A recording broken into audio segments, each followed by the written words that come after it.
Adios அமிகா 2024 நெட்ஃபிளிக்ஸ்ல Tamil டப்புல வெளிவந்த ஒரு comedy action movie. நாகாசுரன் இந்த படத்தை டைரக்ட் பண்ணிருக்காங்க.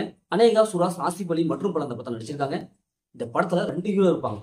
ஒரு ஹீரோ நல்லா பணக்காரரு, நல்லா சரக்கு அடிச்சுட்டு மட்டையாயிட்டு தன்னோட லைஃப தான் இஷ்டம் போட்டு அப்படியே ஜாலியா வாழ்ந்துட்டு இருப்பாரு. இன்னொரு ஹீரோ ரொம்ப கஷ்டப்படுற ஃபேமிலியில இருப்பாங்க. அவங்க அப்பாவுக்கு வந்து ஆபரேஷன் இருக்கும். அதனால அவருக்கு பணம் தேவைப்படும். இந்த பணத்துக்காக தேடி தேடி அலைஞ்சிட்டு இருப்பாரு. ஒரு கட்டத்துல இந்த 2 ஹீரோவும் ஒரு டிராவல்ல சந்திப்பாங்க. ஒரு பஸ் டிராவல்ல சந்திப்பாங்க. அப்படி சந்திக்கும் போது அவங்களோட லைஃப்ல அப்படியே ஷேர் பண்ணிக்குவாங்க.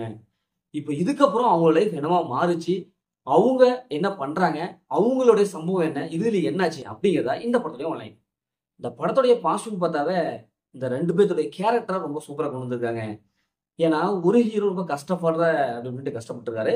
இன்னொரு ஹீரோ ரொம்ப பணக்காரரா ஜாலியா அப்படியே ஜாலியா வாழ்ந்துட்டு இருக்காரு. இந்த 2 கேரக்டரும் செம்மையா எழுதி எடுத்துட்டாங்க. பார்க்கும்போது போர் அடிக்கல. ஏன்னா 2 வெவ்வேறு ஆங்கில காமிச்சு 2 பேரும் ஒன்று சேர்த்துறாங்க. அந்த பஸ் டிராவல் ஒன்று சேர்த்துறாங்க. அந்த பஸ் டிராவல் பண்ணிட்டு இவங்க 2 பேருடைய பிளாஷ்பேக் அப்படின்னு சொல்லி செம்மையா நம்மளை பார்க்கறதுக்கு படம் பார்க்கறதுக்கு இன்ட்ரெஸ்டா இருக்கு. அந்த அளவுக்கு ஸ்கிரீன் பிளே கொடுத்துருக்காங்க. அது செகண்ட் ஹாஃப்ல உங்களுக்கு ட்விஸ்ட் அண்ட் டர்னிங்லாம் பயங்கரமா போகுது. ஏன்னா பணக்காரரா இருக்கிற ஹீரோடைய லைஃப்ல நிறைய அப்படி வில்லன்கள் அப்படின்ட்டு வருவாங்க. அதே மாதிரி ஏழைகளா இருக்கிற ஹீரோட லைஃப்ல நிறைய சம்பவங்கள் இருக்குது. இந்த 2 சம்பவத்தையும் டீகோட் பண்ணி அப்படி சொல்லியிருப்பாங்க. அந்த சொல்லப்பட்ட விதம் ரொம்ப சூப்பரா இருக்கு. தமிழ் டபுள் வாய்ஸ் நல்லா இருக்கு. அந்த பஸ் போர்ஷன்லாம் இவங்க போவாங்க. அப்போ வந்து இந்த காமெடியில இருக்கும். அதெல்லாம் ரொம்ப கிளிக் ஆகுது. 2 பேருக்கு நிறைய காமெடி இருக்கும். காமெடி போர்ஷன் கிளிக் ஆகுது. படத்துடைய பிஜிஎம் மியூசிக் நல்லா இருக்கு. படத்துக்கு என்ன தேவை கொடுத்துருக்காங்க. சினிமோட்டோகிராஃபி கலர்ஃபுல் விஷயம் கொடுத்துருக்காங்க.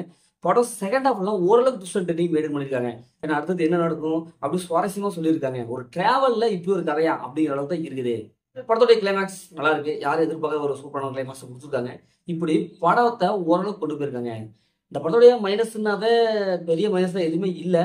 இந்த படத்தோட லென்த்துங்க என்னையா அது 2 மணி நேரம் கிட்டத்தட்ட ஓடுது படம். 2 மணி நேரம் இது தேவையா குமாரு அப்படிங்கிறது இருக்குது. ஏன்னா ஒரு சாதாரண கதை. இந்த கதையை வந்து ரொம்ப லென்த்தா எடுத்து வச்சிருக்காங்க. ஓரளவுக்கு கொஞ்சம் ஷார்ட்டா முடிச்சிருக்கலாம். அதுதான் ஓகே. இதெல்லாம் ஜப்பா இழுத்துட்டாங்களோ அப்படின்னு தான் தோணுது. படம் பார்க்கறோம் போயிட்டே இருக்குது. எப்படா கிளைமேக்ஸ் வரும் அப்படின்ட்டு நம்மளுக்கு யோசிக்க வைக்குது. ஏன்னா அந்த அளவுக்கு படம் இருக்குது. படத்துடைய ரன்னிங் டைம் மட்டும் குறைச்சிருக்கலாம். இந்த படத்தை ஃபேமிலியோட பார்க்கலாம். கண்டிப்பா ஃபேமிலியோட பார்க்கலாம். படத்துல அந்த மாதிரி எதுவுமே இல்லை. முதல்ல இந்த படம் எப்படி இருக்கு, சூப்பரா இருக்கா இல்லை சுமாரா இருக்கானா, இந்த படம் ஒரு ஒன் டைம் வச்சு தான் நான் சொல்றேன். ஓகே, இதே மாதிரி அடுத்த ஒரு புதிய மூவி ரிவ்யூ சந்திப்போம்.